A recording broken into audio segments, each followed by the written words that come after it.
स्वागत है आप लोगों का इस वीडियो में। क्वेश्चन कह रहा है find the average force needed to accelerate a car weighing 500 kg from rest to 72 kilometre per hour in a distance of 25 metre. यानी ये कार जो जिसकी इनिशियल वेलोसिटी 0 है, रेस्ट पर है, उसको एक्सीलरेट करके 72 किलोमीटर पर आवर पे लाया गया है 25 मीटर चलने के बाद। तो पहले तो इसको मीटर पर सेकंड में चेंज कर लीजिए। 5/18 से मल्टीप्लाई कीजिए, 18 4 जा 72, 5 4 जा 20, तो फाइनल वेलोसिटी 20 मीटर पर सेकेंड आ गई है। क्लियर। अब देखिए एवरेज शब्द का मतलब क्या है यहाँ पर। अगेन पुराने क्वेश्चन में भी यही था, एवरेज फ्रिक्शन पूछा गया था। तो एवरेज शब्द का मतलब है कि आप फोर्स को एक कांस्टेंट की तरह ट्रीट कीजिए, है ना। बीच में फोर्स वेरी कर रहे होंगे, है ना, डोंट केयर अबाउट दैट, ठीक है। उसको हम कांस्टेंट की तरह, है ना, ट्रीट करना चाह रहे हैं। क्लियर है ये चीज़।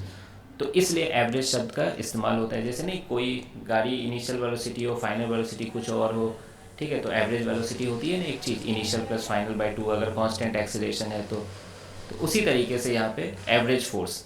अब बताइए कार जब चलती है तो कोई, है ना, ढकेलता तो नहीं है उसको, तो कौन सी फोर्स उसे एक्सीलरेट कर रही है? पता है, फ्रिक्शन फोर्स ही एक्सीलरेट करती है।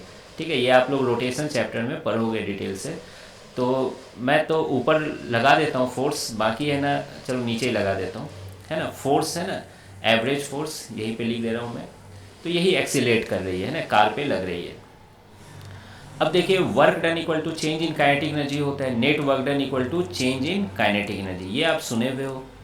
अब यहाँ नेट वर्क डन किसके किसके वजह से है, तो देखो नॉर्मल तो डिस्प्लेसमेंट के परपेंडिकुलर है, तो उसकी वर्क डन 0 हो जाएगी।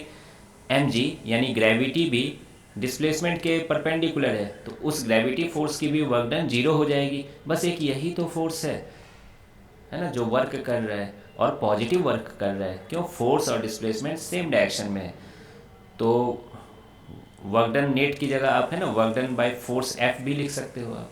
क्लियर है ये चीज़। तो एफ एवरेज इंटू 25, है ना, यही वर्क है, force into displacement. K final कितना है? Half M V square. Mass की वैल्यू कितनी है? 500, और वी स्क्वायर कितना हो जाएगा? 20 इंटू 20 यानी 400 हो जाएगा। और इनिशियल काइनेटिक एनर्जी कितनी है? 0 है। अब देखिए 25 से ये, है ना, 50 कट जाएगा 2 बार में, है ना, 20 बचेगा, फिर 2 से कट जाएगा, तो दिख रहा है आपको। एक लाइन में आंसर लिखिए अब तो। एफ एवरेज कितना हो जाएगा? 400, और एक यहाँ 10 बचा, 4000 न्यूटन।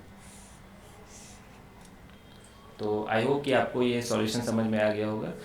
पिछले क्वेश्चन 13 का भी यही आंसर था, वहाँ एवरेज फ्रिक्शनल फोर्स पूछी गई थी, है ना। डाटा लगभग सेम था, बस वहाँ इनिशियल वेलोसिटी थी, फिर फाइनल 0 होनी थी। यहाँ इनिशियल 0 है, फाइनल इतनी होनी है।